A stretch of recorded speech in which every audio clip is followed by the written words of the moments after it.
smack in the face. I have the very thing that causes people to gain weight. Absolutely, without a doubt, suffering in silence. I'm going to let professionals help me. Nothing wants me to lose weight. I have so many things just like literally fighting against me. I ended up literally breaking down in front of my doctor and in front of my mom, pulling my eyes out. They're handing me tissue. Really embarrassing. It genuinely shows the level of my mental health. And regarding if I have diabetes or not, I want to show you this clip. There is something that I'm going to be going on medicine for. It's just like, I feel like the world is like against me right now. And I know that could just be like my depression talking, but I just feel really, really overwhelmed and defeated. I have everything fighting against me. Today we are reacting to Amberlynn Reid and we're fact-checking her. Hey guys, welcome to a new weigh-in video. I feel like I kind of have a lot of things to talk about, so let's jump right into the 5 questions. Thing on my story that says, ask me any questions that are weight, food, health related. Then I gather them, and I even have a list of like backup questions. Just looking at her comment section, it is the most wild thing. It's like walking into a room and everyone is just chatting shit about you. So she attracts a certain audience where they'll notice the problems that Amberlynn is having, call her out for it, and then they're surprised that she doesn't change. It just amazes me because I guess that is the value that people are getting out of these videos. Why were you so proud of yourself for not weighing in daily? So food isn't the only relationship that I'm trying to work on. I'm trying to also work on the relationship with my vaping. That's why I quit that, even though I have highly relied on it. And I'm working on my relationship with the scale because I can become extremely obsessed with it. Like there are times where I will literally weigh myself multiple times a day. And this is extremely unhealthy because I will see a normal fluctuation that happens to everybody, and I will take that fluctuation and it'll trigger me and spiral me. Sometimes it'll cause me to overeat or emotional eat, but regardless, it's just not healthy. For her to know that she's got a food eating disorder and her relationship to food is unhealthy, you're always going to go back to it. I would say you have a higher success rate of staying on vaping, probably losing weight, absolutely destroying yourself having this food disorder. My point is that I feel food would get her in a worse position at her current state than vaping ever would. I think she stopped the wrong thing, is what I'm trying to say. Doesn't make sense, but it is something that can be fixed, so I'm trying to fix it. So the fact that I was able to go a whole week without weighing myself is crazy. Realistically, all you have to do is just ask someone to put the scales in the attic, and are you ever going to go in the attic? That. Anyway, have you noticed your face also swells when you're swollen? Yes, and my mom also experiences it, so it might be like common or like genetic. Like literally in my last vlog, I noticed it, and I'll show you guys a clip where it's like the beginning of my vlog, I am so swollen, and then towards the ending, you can like literally see how much I've deswelled. That's why when I see people are like, oh my god, it's so like noticeable that Amberlynn has gained weight. It's, you know, yeah, but also a lot of the times like you're seeing me really swollen. So sometimes it's a lot more obvious, like chin or around my eyes or my cheeks, or sometimes it's just my legs, my arms. But this was the beginning of my vlog, and then here I was at the end, where you can tell that the swelling has definitely gone down. So sometimes I do look bigger. It's just bullshit in it. So here is the fact check. So she says it's genetic, possibly, because her mum has the same issue. The fact check is facial swelling can occur from sodium intake, lymphedema, and inflammation, while temporary lighting and angles may also exaggerate changes. She's going saying, as you guys can tell, at the beginning of the video, I look different compared to later on. Like, my personal notes were just, lighting has changed, mood has changed, and angling has changed. All these variable factors that can change throughout the day. She does say later on that she's like got hypothyroidism, and everyone in her comments is like, new excuse unlocked. That's great, isn't it? You know, there are so many variables to it, and pinpoint it on genetics is kind of crazy. To blame it on someone, you are the reason why my face is swelling. Sometimes I do look smaller, and that's just the way it goes with the things that I have to deal with on a day-to-day basis. Is it true that you would stay this size if it was healthy? I just think that's a crazy question to ask anyone. Is it true that you would stay the same size if it was healthy? Thanks. Her answer's even wilder. So in one of my last live streams, I talked about the fact that like, if it wasn't for the fact that being this size was unhealthy, I wouldn't feel like this urgency or this anxiety or constantly talk about weight loss. I wouldn't care so much to lose weight. And what I mean by that is I'm not doing it for vanity. vanity reasons. I'm not doing it for shallow reasons. I'm not doing it for my looks. So many things that can happen genetically that are out of your control. Then to later in life, a body that is abused, that has this much unhealthy fat, has this much unhealthy everything. A lifestyle, you know, that can be a major factor whether you get something or you don't. And I don't really understand what she means by shallow reasons. You could swim further. You wouldn't be in the shallow end then. I am doing it for my health. That is why I've always been very much about body positivity in the sense of everyone is beautiful regardless of what they look like or the... No, I want to replay that sentence because I just think it's just such a crazy thing to say. I am doing it for my health. That is why I've always been very much about body positivity in the sense of everyone is beautiful regardless of what they look like or the size that they are. My understanding is you can be happy with what you are. You're gonna come to find out when you go too far. If life is about balance and you're leaning too much on one way, like everything will turn upside down for you. Like it just will. There's only so much your body can deal with. There's only so much mentally your body can deal with. The problem is knowing when you've gone too far, that you're having a perpetual issue. All you keep doing is justifying. And to not feel the urgency already is bewildering to me. There's just so much more to life. And you know, you've only got one life. I don't like, it sounds super fucking preachy, but it's like, how many issues do you have to get until you have a wake-up call? But I do not believe in health at every size, and I never have. But yes, if I could be healthy, if being fat was not an unhealthy thing, then I wouldn't care. Because again, this is not for vanity reasons. If being fat wasn't an unhealthy thing, she wouldn't care. She doesn't care now. I don't know what kind of a statement that was. I mean, she could say she cares, but does she do anything to take care? No, I don't get the whole thing about vanity. I mean, love, you've got 250,000 subscribers. I think you're doing all right. I'm not fat phobic. I don't think that fat people are ugly. It's strictly because I want to be healthy. I want to feel better and I want to live a longer life. What is this sentence? Strictly because I want to be healthy. I want to feel better and I want to live a longer life. Let's fucking Google it. I'm just gonna throw a fucking number out there. Here we go. Age 34, height 5'3", 500 pounds. I mean, she's over that. That is just a number. It doesn't mean anything. Just saying, if that is the years that we're talking, it's crazy that she doesn't find any urgency in that. Because when she dies, she can't lose weight. Oh, I tell you what, when she dies and then her body decays, oh yeah, then her body is tea. What do you mean you'd feel lethargic eating French fries? So what I meant by that is like I'd feel sluggish. It's just like a sluggish feeling. Nobody feels good after eating junky types of food. I know I feel way better, way lighter after I eat a healthier meal versus... What? What the hell? We know what lethargic means. It's just, what the fuck do you mean that you feel lethargic after French fries? Like, the real reason why she feels fucking lethargic is because, true for many people, food high in sugar / simple carbs cause blood sugar spikes and crashes, resulting in sluggishness. Me, when I find out salty carbohydrates. Nobody feels good after eating junky types of food. Well, holy shit, I think you've just cracked down on obesity.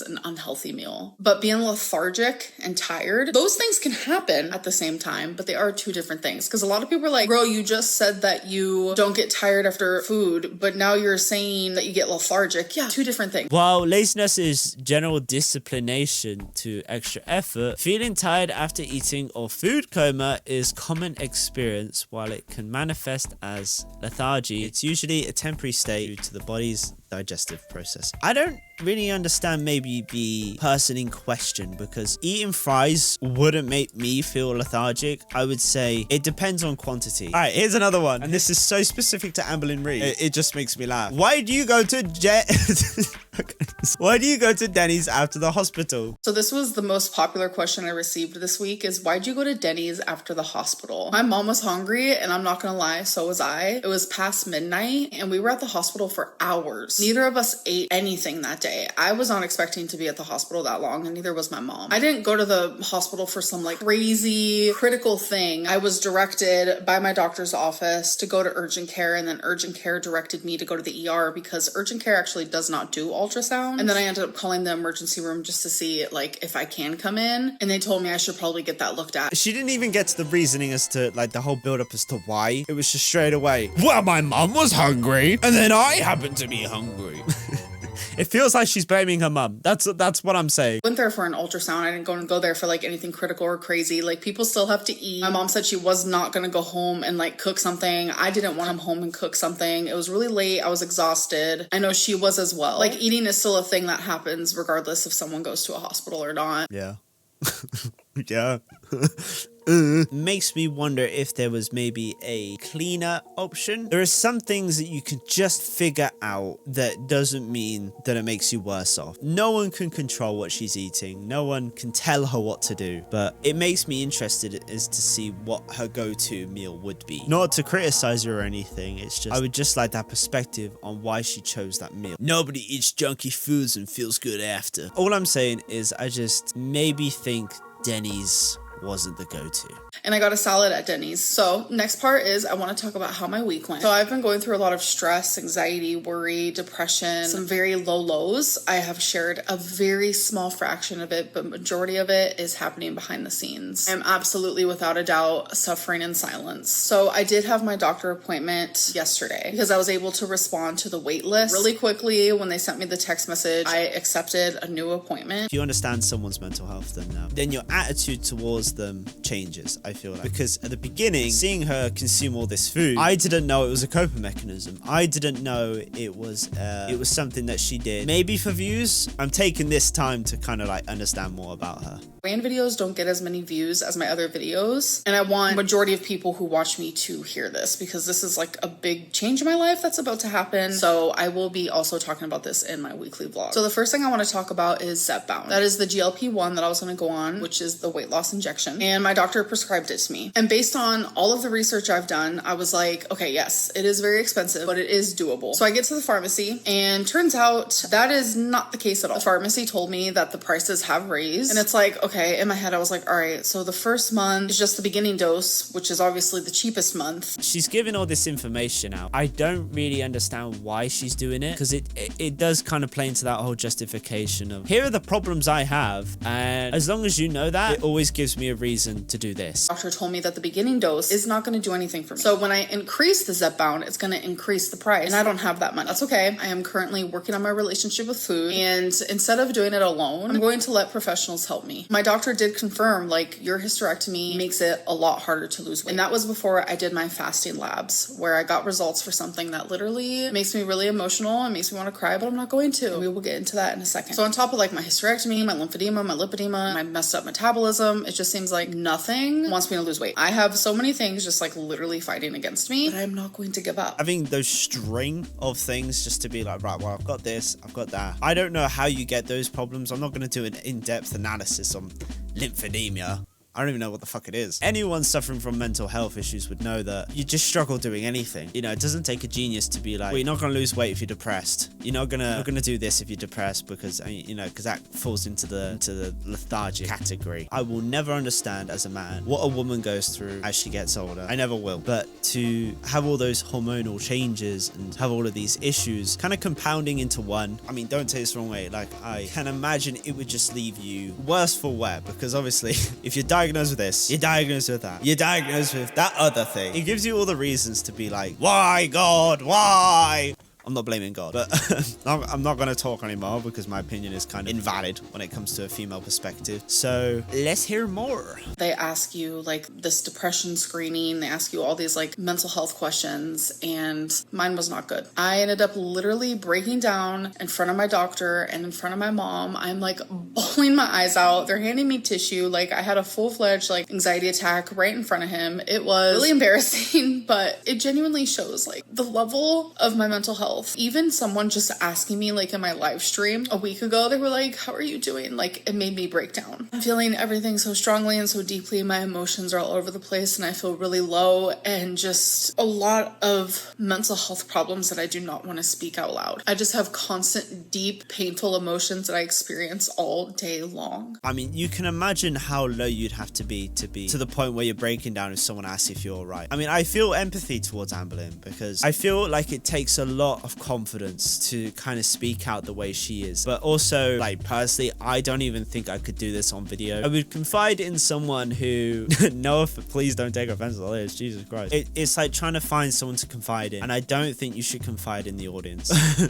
I just don't. It's like announcing all your problems to the world. I don't know, maybe she just wants to admit it and move on, or maybe she wants the attention. I don't know the outcome. I don't know. I don't think we know. We can just assume. In some ways, it takes a lot, and I feel like she's very confident in doing that, and it's good to see. It's genuinely ruining my life. Long story short, I was prescribed an SSRI to help with my anxiety, my lows, my depression, and to help with like the deep feelings of having BPD. It's not going to help regulate my emotions or anything like that. Like, I have to work on that myself, but it's going to help stabilize me a little bit. If you don't know, I didn't know, SSRIs can be a helpful part of treating borderline personality disorder by managing symptoms like mood instability, anxiety, and depression, but they don't directly target the core BPD symptoms. It's important to know that SSRIs generally not recommended by treating impulsive aggression in BPD. I can't imagine she's got impulsive aggression. Maybe if she sees a packet of potato chips, she's like, ah! I'm sorry. I think that's as much SSRI I can understand. So We did my fasting labs and I got those results today. The doctor actually sent me a whole message kind of going over my results and talking about like the abnormal results and what it could mean, etc., etc. And regarding if I have diabetes or not, I want to show you this clip. All right, you guys. Is she diabetic? Is all of the junk food not making her feel good? Was it worth it? Was all the late night drives to Denny's, whatever it's called, after the hospital worth it? Let's find out. Signed into my little health portal. I'm going to click test results. So we did a multitude of things here, but we're about to find out. Here's my hemoglobin A1C to determine am I diabetic or not. All right. No. Oh my gosh. Who here was watching this being like, oh, fair enough? Because I was. To see results like that are amazing. Let's not get that twisted. That means she has time. What I was saying earlier about how like something kind of has to happen, or what does it take to find urgency? But when you see results like that, it's a soft landing. You know, you've just jumped off a 100-story building and you landed on your feet completely fine. What the fuck? You know, how can you be 515 pounds and, well, I mean, I say that, but she's got underlying issues. Let's admit that. But to be not diabetic, I mean, I think she's genuinely won the lottery there. I'm telling you, 5.4 is my actual exact number that I always am every time I get this checked. So not even a pre-diabetic. So pre-diabetic would be 5.7 through 6.4. I do not have diabetes. I'm not even pre-diabetic. That is always something that is just like in the back of my mind. I'm just always fearful that it's going to happen or is happening and I don't know about it. Just because you're fat does not mean you have diabetes, and just because you're skinny doesn't mean you won't get diabetes. I feel like that's true, but only to a certain point. I mean, what was it? Just because you're fat does not mean you have diabetes, and just because you're skinny doesn't mean you won't get diabetes. I mean, what she said is accurate, but it doesn't mean shit if you carry on a lifestyle where you're eating as badly as you do. Majority of the time it is a choice. And to be like, if you're fat, that doesn't mean you're diabetic. It's accurate up until a certain point. Even conceiving of the idea that you have a likely of being diabetic, that's urgency. And if you can prevent that, I'm sorry to say, you should be fucking preventing that. But some of my blood work is a little off. Some things that are questionable that he said is something to really worry about right now. But there is something that I'm going to be going on medicine for. Turns out I have hypothyroidism. That's so hard to say for me. I don't know why. So people who have that is a leading cause of weight gain. Like, I've constantly been like, it's hard for me to lose weight because of my lymphedema, my going through menopause at such an early age, the hysterectomy, like the list can just go on. And now, bam, smack in the face. I have the very thing that causes people to gain weight. I mean, I kind of want to do a swift fact check